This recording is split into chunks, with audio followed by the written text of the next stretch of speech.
Arte poética. Reunir las sílabas más oscuras que provienen de los tinacos de asbesto. El canto de gallos afónicos que anuncian la resurrección del día. Conmoverse hasta la eternidad circunspecta de esa montaña que vigila el desastre sanguíneo de las avenidas.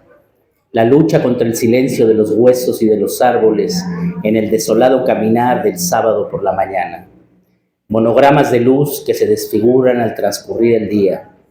Mi abuela sacó de su cuarto a mi abuelo por mujeriego y siglos después todos bebimos el cáliz de este acontecimiento.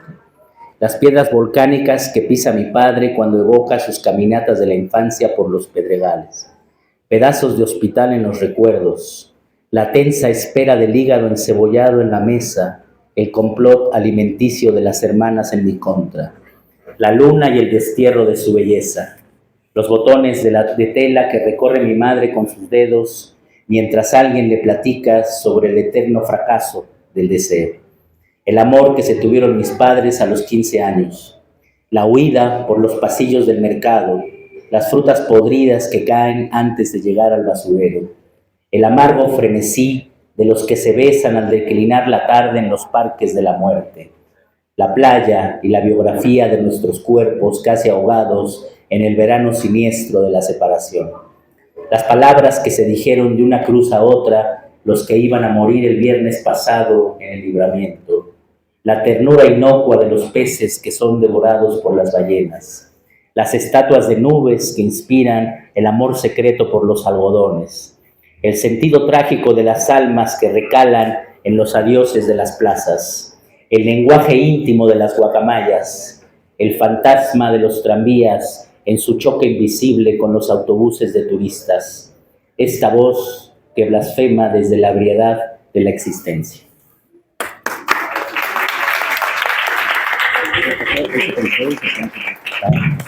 Hola, pues muy buenas tardes. Acabamos de escuchar al autor Gustavo Barrio con esta primicia de los telegramas del adiós. Recién salientito, por ahí dirían, del horno. Así que pues vamos a comenzar ya esta presentación, no sin antes pues agradecer a todo el equipo que hace posible la fiesta del libro y de la rosa. Muchas gracias. Quienes estamos también en la coordinación de eventos sabemos lo que significa hacer que fluya tanta gente desde tantas latitudes en 2 o 3 días. Es una locura, así que a todo el equipo que lo hace posible, muchas gracias. Ivette, Michelle, a Mauri, a Avi, que anda corriendo siempre el pobre, y obviamente pues a todas las personas del staff que también nos apoyan, y a su director también, pues muchísimas gracias. En este sentido, pues ya Gustavo nos dio una probadita de este poemario, y mi participación como editor de Silla Vacía será muy breve para darle la palabra en ese orden a Necti y a Sergio, que Sergio nos regaló la cuarta del forro, el texto que está ahí, pues para que ellos hablen del contenido, porque yo siempre les digo que en mi calidad de editor, pues estoy en las mesas como de chocolate, ¿no? ¿Qué les digo del libro, no? O sea, ¿qué les digo? Cómprenlo, si vale la pena, etcétera. Pero lo que sí podemos platicar, y que lo decíamos rapidísimo ahorita con Necti, es que cuando ustedes lo tengan, pues sabrán que sí honramos el tema del formato libro. Sí vale la pena tenerlo en la elaboración, en las solapas, en las guardas, en el acomodo de la carta tipográfica, que obviamente hay un contubernio siempre con los autores y autoras, que eso es importante, y pues que con este libro llevamos 23 títulos de poesía en Silla Vacía, a 11 años de distancia de haber creado el sello, pues nadie apostaba nada también por una editorial independiente. 11 años después tenemos 120 títulos, así que cuando alguien como Gustavo, a quien ya también le publicamos hace unos años el poemario Ningún país es mi país, me dice, oye, tengo un texto, vamos a trabajar y demás, y pues bienvenido, ¿no? Vamos a ver qué traes ahora. Cuando me dice que lleva el título de los telegramas del adiós, que tiene un tema con Montevideo y que yo sé por dónde va la cosa, dije, me interesa leer ese texto, dije, me interesa, sí, me interesa leer el material, y pues bueno, meses después, aquí lo tenemos en esta presentación para ustedes, y pues sin más, yo realmente cedería la palabra, insisto, a mí el texto me agradó bastante. Cuando lo puedan leer van a entender un tema acerca de la colorimetría, que yo disfruté mucho cuando se está describiendo y narrando y poetizando temas de colores, pero yo hasta aquí dejo mi comentario, solo cerrando, por ejemplo, un tema como el de la portada, ¿no? Que nos la hizo Noé Martínez en Ciudad de México, que es un colaborador de Silla Vacía, y que ahí tiene mucho que ver el tema del contubernio con el contenido, primero, y después también de dialogar y repreguntar con el autor para decir, oye, delante por aquí la propuesta, ¿crees que va? Él nos hizo unas sugerencias muy puntuales para que quedara pues este tipo de portada que desde ahí, para nosotros ya el proyecto, el unitario, aunque es parte de una colección de poesía, que es el libro número 23 en poesía, tiene su propia esencia, no estamos replicando cajas de texto tampoco al interior, y pues bueno, todo eso y mucho más, ustedes lo podrán visualizar cuando ya tengan el libro en sus manos, que el día de hoy pues evidentemente tiene un precio de ofertón. Así que sin más, yo le paso la voz a Necri, posterior, y lo firmará el autor, que eso es mejor. Y también aprovecho también para decir el tema de la preventa, ¿no? Que hubo algo muy importante, que se hizo un trabajo de preventa, que es también esto parte fundamental del tema de cómo subsiste una editorial independiente 11 años después, y no fue una ni dos personas, sino fueron 104 personas. 130 ya. 130, me acabo de enterar del dato, 130 personas que apoyaron el proyecto desde su nacimiento. Entonces también eso creo que es válido. No, ustedes. De ese tamaño es el cariño y la valía que tenemos para las grafías de Gustavo, porque pues 130 personas apoyaron el proyecto para que surgiera. Así que bueno, cedemos la voz a Necri, a Sergio, cerramos con Gustavo y desde luego también les agradecemos su presencia. Muchas gracias. Muchas gracias a la UNAM por estos espacios que nos brinda y nos permiten hacer todas estas loqueras, estas presentaciones que son tan importantes para los escritores. Y muchas gracias, Horario, que es el que siempre me jala y yo siempre digo que sí. Pero siempre me saca cosas literarias, nada más. Les agradezco, te agradezco muchísimo, como siempre, tu amistad, tu cariño, tu literatura. Voy a leer, es muy chiquito. Este es el libro de los adioses, el libro de los vacíos, el libro mandala en donde el viento, con una profunda, casi perniciosa nostalgia de la vida, sopla con fuerza. Nos deja sin la cobertura de la ropa, sin la protección de la piel, nos hace sentir que nos deshacemos, que nos desidentificamos, nos desvanecemos. Gustavo Garfi, o más bien la voz lírica que flota en los telegramas del adiós, tiene una conciencia arrolladora de que las cosas que han sido experimentadas, sentidas, las situaciones son las que hemos atravesado en este recorrido como hombres viajores, hombres viajeros, nunca más se van a repetir, se han ido para siempre. Aquí conviven los tópicos de la nostalgia, además del mencionado inmediato, el tempus fugis, el tiempo que huye, y sobre todo el unisum, porque esa voz poética se pregunta, ¿dónde está todo eso que se ha experimentado? Esta reflexión del oído no se lleva a cabo solamente desde la cabeza, desde un pensamiento más o menos filosófico, más o menos consciente, más o menos consolador, sino que lo hace desde la emocionalidad de un hombre de mediana edad, heterosexual, de oficio poeta. A veces en versos, a veces en prosa poética, él va haciendo un recuento de lo que fue y no será nunca más, desde el uso de una honestidad que nos deja a las lectoras inmóviles, casi asustadas.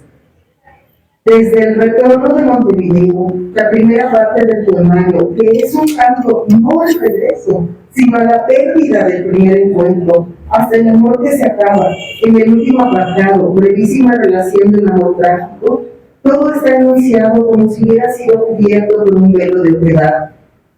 Lo que lo vivido ha dejado, un hueco que no se puede llenar ni con el recuerdo, porque el presente dura un poquitito y el ejercicio de la rememoración siempre traiciona la verdad, distorsionándola.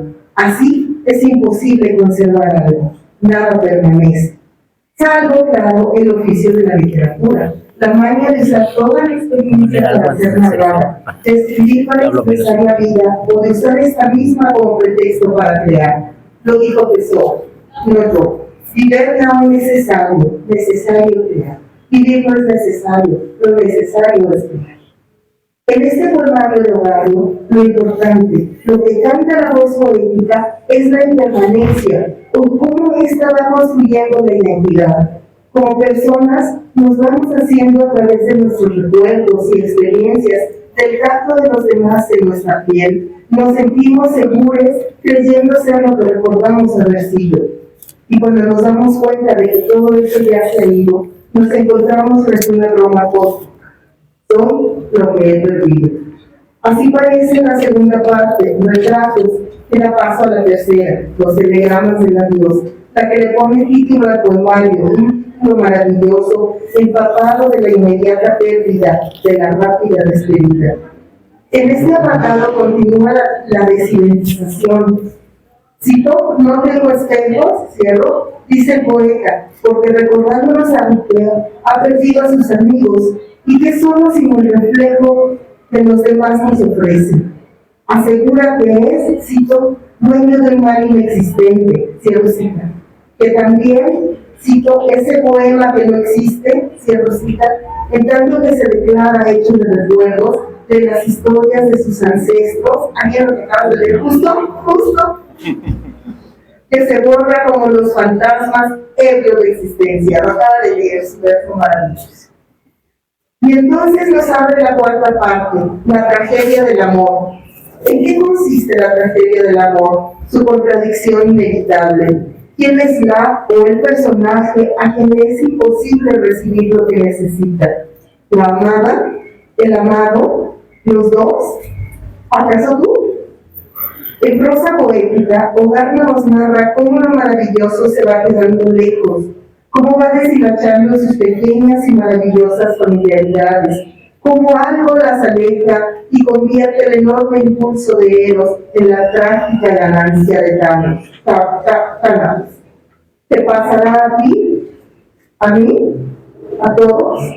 Gracias.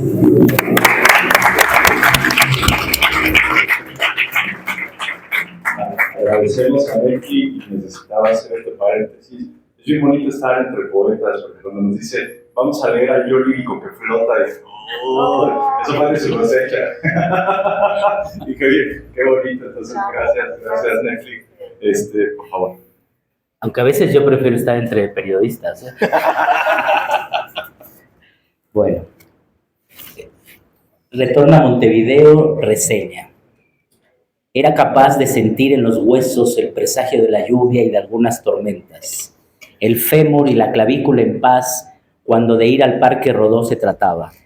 Los fríos letales del invierno difícilmente eran evocados ante el extenuante calor del verano. Terrazas y balcones dispuestos hacia el río en su hacerse con el mar. Un palacio viejo y absorto en la contemplación del tiempo. Las tiendas antiguas de masitas de manteca sin destino ya que cumplir en la hojarasca de la última modernidad. Una voz de ceseo pronunciado hablaba de la demolición de la Giralda, la confitería en la que el abuelo tomaba el café y la abuela el té. Toman su mesa de siempre los antepasados en la esquina de 18 de Julio y Andes, reseñados por la memoria de maneras distraídas, como si esos rostros con sombreros de copa o bombín, pamelas con plumas y piedras, el bicornio de Napoleón, no advirtieran su forma de ser inmortales. Las mandíbulas trituraban suavemente las achuras. En el Hospital Pasteur morían las tías que durante el invierno se congelaban en soledad antes de que llegaran los calefones con la energía eléctrica ya domesticada. Los perfumes convivían con las úlceras al bailar los tangos recién aprendidos. Los ataúdes esperaban a sus clientes con un cigarrillo rubio en la boca de amables sepultureros. Templos ingleses quebrados por el tiempo y un entrevero de lenguas que habían cruzado mares y océanos. A las 5 de la tarde, el follaje de los plátanos enredaba los 10 o 12 tonos verdes, pinceladas vivas que se rehacían una y otra vez con el viento. Era capaz de saber, con tan solo mirar las orejas, si las personas dormían de lado, chupándose el dedo, o si roncaban estrepitosamente.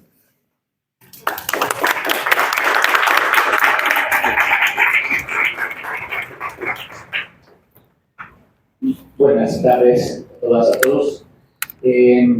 Bueno, a ver, voy a tratar de ser conciso, lo cual me va a ser difícil, porque naturalmente no soy conciso, pero además en este caso particular yo puedo decir que he gozado del privilegio no solamente de poder seguir como lector la obra de Gustavo Garrio, sino de alguna manera poder estar un poco, al menos en momentos clave, un poco en la cocina, en el laboratorio, donde todo esto va siendo madurado y va siendo trabajado. Y entonces eso, obviamente, te brinda una perspectiva pues más amplia, ¿sí? Entonces hay un grado de cercanía, ¿sí? De intimidad, de íntima distancia, ¿no? En la hechura, en la manufactura literaria, del que yo he, vuelvo a repetir, gozado el privilegio, ¿no?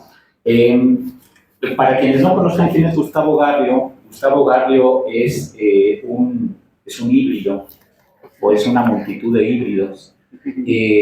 Primero que nada, digamos que es un escritor michoacano, perteneciente a la promoción de la generación de los 70, que no voy a enlistar porque pues, seguramente dejaría fuera a quien no quiero hacer eso, ¿no? Pero es una generación, bueno, que ya tiene su camino andado, sus nombres, sus obras. Y Gustavo tiene la peculiaridad, una peculiaridad que no es exclusivamente suya y que habrá que analizar en algún momento, que es esta peculiaridad de pertenecer a Michoacán y específicamente a Morelia, pero al mismo tiempo pertenecer a la Ciudad de México, ¿sí? Y esa condición ambivalente, doble, pensaría ahorita por un nombre al vuelo, por ahí al rato va a andar Lucía Rivadeneira acá en la feria, que pertenece a una generación previa, pero esta condición que tiene Lucía, esta condición que tiene también otra de nuestras importantes poetas, en este caso perteneciente a otra generación más joven, que es el caso de Leonarda Rivera, yo creo que vale la pena examinarla y pensarla. Tenemos ya un buen catálogo de escritoras y escritores michoacanos y específicamente morelianos, pero que por azares de vida, por elecciones, por decisiones, pues tienen esta condición que son de aquí, pero también son de allá, o ni son de aquí y ni son de allá. Y eso en el caso de la obra de todas y de todos, pues es muy importante y adquiere un matiz muy especial en la escritura de Gustavo, que además en su caso se complica todavía más, porque vamos a salirnos de la cuestión de dónde soy dentro de México, ¿no? Él se ha elegido o ha sido elegido por la vida como uruguayo y específicamente como montevideano. Yo no sé, es muy popular la literatura argenmex. Yo no sé si hay algún texto escrito sobre literatura mex-yoruba, ¿no? O algo por el estilo, pero sin duda Gustavo forma parte de eso porque así la vida lo ha planteado y porque él en su literatura así lo ha elegido, y me parece que este es el texto clave, donde él termina de volver evidente esa condición. Los telegramas del adiós es un poemario profundamente montevideano. Está presidido, ¿sí? Por Montevideo, tanto entendida como una ciudad real, física, material, y por un referente que corresponde a una experiencia, a un conjunto de experiencias muy puntuales, pero al mismo tiempo, a través de la escritura, a través de la figuración poética, se erige como una metáfora, como una ruta de investigación literaria, imaginaria, poética, que le da a Gustavo la posibilidad pues, de mirarse, de mirar su propia escritura, de mirar su propia biografía.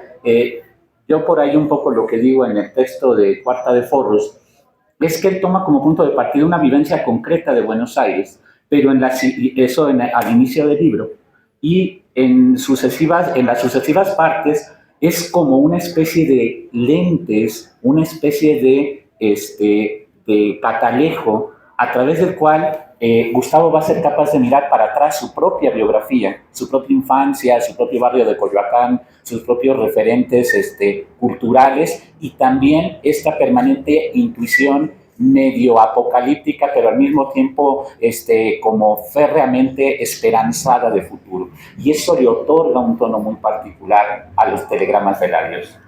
Como el tiempo es poco, pues cerraré simplemente haciendo como una breve biografía poética de Gustavo. Gustavo siempre fue poeta, ¿sí? Pero él tardó en aceptarlo, en asumirlo o en declarárselo. Es una persona púdica, ¿sí? Por lo menos en el ámbito de la escritura, a lo mejor en el ámbito de la docencia, de la gestión, es una persona tremendamente extrovertida e impúdica, pero como escritor es profundamente pudoroso, ¿sí? Sí. Entonces tardó en salir del closet como poeta. Pero ya lo era. De hecho, uno de sus libros de cuentos primeros y uno de sus cuentos más decisivos dentro de su obra se llama precisamente Nunca seremos poetas, que es casi una divisa de vida literaria. Entonces, digamos que su primer desliz poético propiamente dicho es este librito que se llama Épicas Menores, que apareció por acá en una feria de libro en el año 2011. Él que escribe tanto de hermanos y de familias, es como el hermano madreado de la familia, ¿sí? Es el hermano como que sí te quiero, pero además fue el primero, y como que el papá no se lo tomaba muy en serio, como que sí, pero yo más bien soy cronista y medio que sí estoy escribiendo un libro de poemas, pero no se vayan a creer que soy poeta, ¿no? Como que nada más son deslices de un cronista, ¿no? Tan es así que muchos de los poemas de este libro, él los va a recuperar, ¿sí? En Ningún país es mi país, ¿sí? Que pues probablemente es lo que él presentó y algunos nos fuimos con la finta de que era su primer poemario, ¿sí? Yo de pronto en rememorar, dije, pero yo ya había leído poemas de Gustavo antes, y entonces es que regreso a Épicas Menores, que en mi imaginación era un libro de crónicas y de textos narrativos. Digo, no, es un poemario, pero es un poemario como que inseguro de ser poemario y que se termina sincerando en Ningún país es mi país, ¿sí? Es interesante, digo, aprovechando que tenemos a la editorial, y bueno, sumándome a la promoción y al marketing, valdría la pena, ¿sí? Que si están en condiciones puedan adquirir los dos poemarios, que los dos están publicados por Silla Vacía, obviamente por apoyar al proyecto editorial de Silla Vacía, pero créanme que es muy pertinente para seguir el itinerario de Gustavo como poeta, ¿sí? Y yo cerraría diciendo eso. Gustavo Garrio es una personalidad ya de la cultura michoacana, ¿sí? Que tiene pues muchas facetas, y yo creo que algo que corre el riesgo por esa esos múltiples rostros que tiene, es que a lo mejor pasemos demasiado rápido y no dimensionemos la estatura que Gustavo tiene como poeta.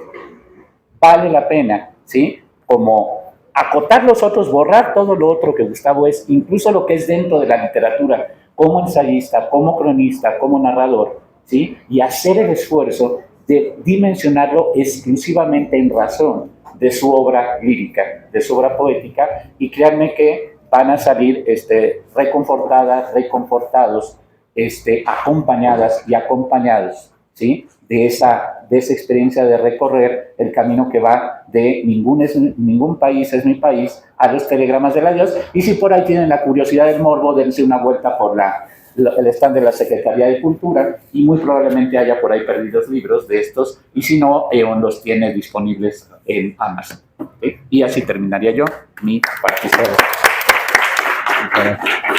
Muchas gracias, Sergio. Ahora nos quedan 5 minutos porque viene otra presentación de un proyectazo, Raíces a una voz. Así que cerraremos con Gustavo, y nada más me permito decir que yo voy a estar como el meme del señor Burns. 3 días después voy a recordar al hijo madreado y voy a estar riéndome. Esa imagen fue muy fuerte y muy buena. Adelante. Los telegramas del adiós. Puede parecer el torrente sanguíneo de un tigre, una bomba en el corazón de una pesadilla, una tuerca trabajando en el dedo del amanecer, pero no lo es. Quizás es un sueño en el que la tierra te llama desde las voces lejanas de tus padres, o desde algún amor que se extravió tempranamente en el peligro de ese mismo amanecer. Quizás es el anuncio de que las viejas piedras de este valle de lágrimas se están despertando y preparan el asalto final al país de los espejismos. Puede ser que estés contemplando la fractura del paraíso, el remolino de tu propia muerte que escupe las risas hipnóticas del pasado, pero no lo es. Quizás es el pozo del tiempo que te recibe en sus brazos hidráulicos, el beso suave y húmedo de una infancia de la cual ya no se recuerdan los caramelos verdes en la boca desgarbada al caer la tarde de algún domingo. A mí también me vistieron de blanco para recibir el cuerpo de Cristo y me hipnotizaron con el sonido del órgano y con los cantos de mujeres sufrientes que acompañaron mi marcha nupcial con el más allá. A mí también me dejaron sin el brazo derecho de la imaginación y me pintaron en el lienzo de la memoria las imágenes de esas estalactitas de arcángeles que por los siglos de los siglos dormirán en los techos de templos para los que también he muerto. Puede ser que este monólogo de sombras signifique simplemente que comienza el canto de mayo o la lectura del testamento secreto de algún fusilado o el recuerdo de ese olor frugal de las bailarinas en cierto carnaval escolar o el brotar de la sombra bajo los árboles que nos aguardaban en el escándalo del verano. También es muy probable que la vida nos esté enviando ya los telegramas del adiós. Los cristales que amamos y odiamos se van a romper para que admiremos por primera y última vez las figuras irrepetibles que ahí se ocultan.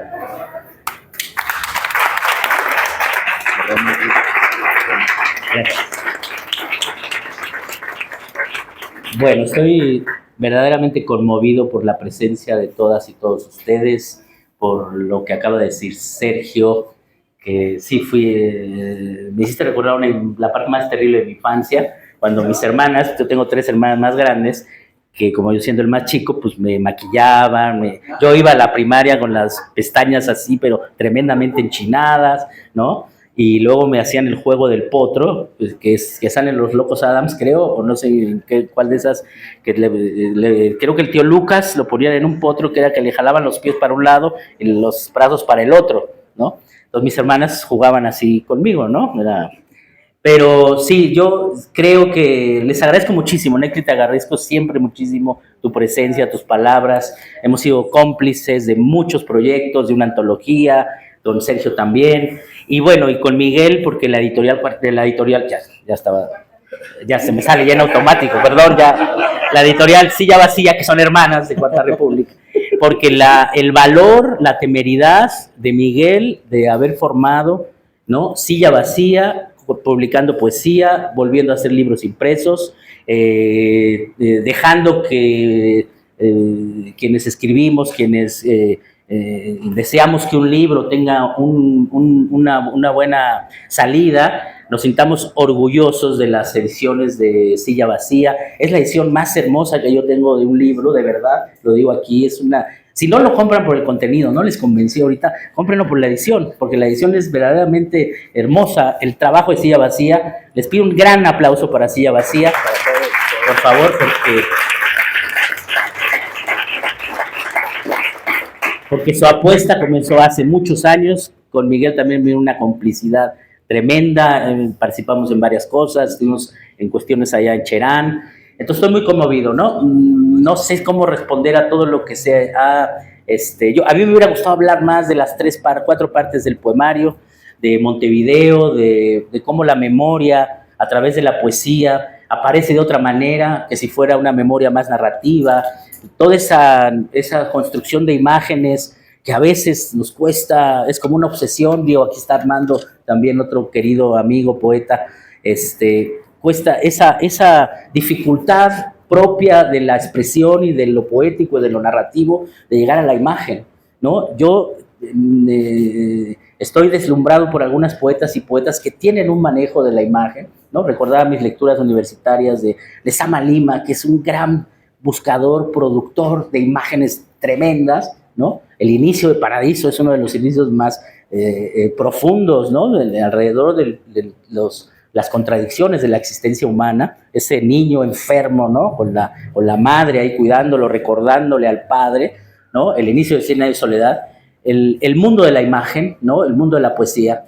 A mí me parece que con esto que dice Sergio, quizás yo, con esta especie de discreción por ser poeta, la verdad es que sí, no me siento cómodo cuando dice que hay libros de poesía, sobre todo cuando está por ahí Lucía Rivadeneira, también la vi, ¿no? Entonces, pues sí me siento intimidado cuando hay poetas, ¿no? Digo, ching, bueno, ya me descubrieron, porque ojalá hubiera pensado que era un libro de artículos, de ensayos, de periodismo, ¿no? Porque los periodistas a veces somos más relajados, ¿no? Como que esa obsesión medio metafísica por la imagen, pues no es tan pesada luego, ¿no? Escribimos textos y al otro día los olvidamos. Ahí está Netza, que ha hecho textos maravillosos, ¿no?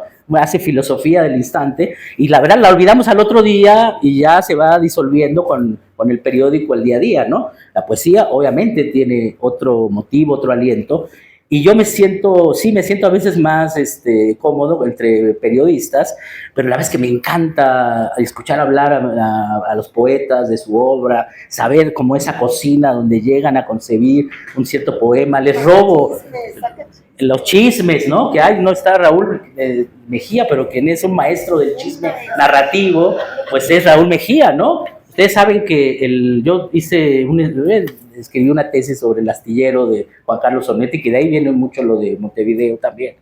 Y el astillero está construido a partir de puro chisme narrado y estilizado, ¿no? Dicen que lo vieron entrar al Bar Plaza. Otros dicen que no, que se fue al Puerto Astillero. Y toda la novela de repente es una locura de las voces colectivas que construyen el chisme, ¿no?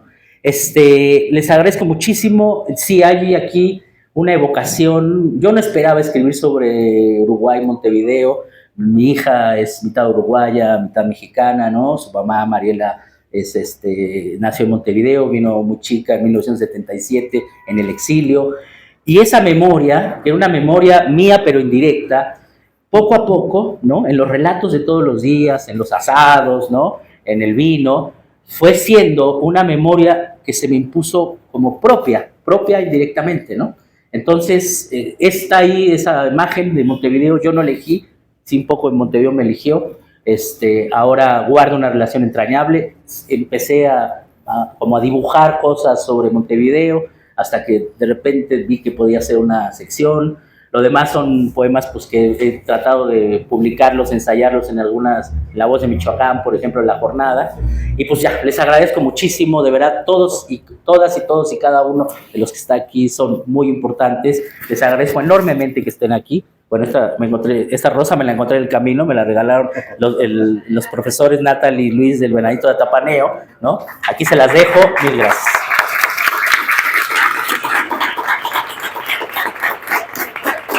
Muchas gracias. Por aquí vamos a estar con Gustavo para recibir nuestros ejemplares, y ahorita seguimos con la presentación de Proyectazo Raíces a una Voz.